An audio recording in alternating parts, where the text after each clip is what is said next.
Earth is not failing, Earth is responding.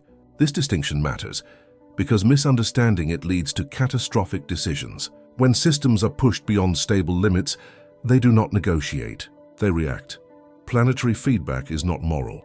It is not emotional, it is physical. Temperature rise is not punishment, it is energy imbalance. Sea level rise is not coincidence, it is thermal expansion and ice mass redistribution. Extreme weather is not chaos. It is pressure-seeking equilibrium. Planetary cycle theory treats Earth as a closed dynamic system governed by energy flows, material cycles, and thresholds. When inputs exceed outputs, accumulation occurs. When accumulation exceeds tolerance, correction follows. This is how every stable system behaves, from atoms to stars. Human civilization has introduced an unprecedented energy imbalance into Earth's atmosphere and biosphere in an extremely short geological time. Earth's response is proportional. What makes this moment unique is speed. Feedback loops that normally unfold over tens of thousands of years are now compressed into decades. Ice melts faster, oceans absorb more heat, forests shift from sinks to sources.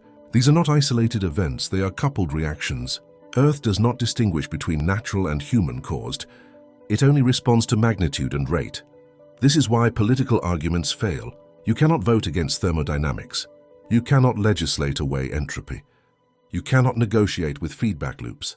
Every delay increases correction intensity. This is why incrementalism fails. Small adjustments do not stabilize large imbalances. Civilizations collapse when they mistake feedback for randomness. They assume recovery will happen automatically. They wait for signals to weaken. But feedback strengthens until balance is restored, with or without the civilization present. Earth has already entered the correction phase. The question is not whether change will happen. The question is whether humanity participates intelligently or becomes collateral. In the next episode, we examine why Earth's recovery path does not prioritize human survival and why that responsibility rests entirely on us.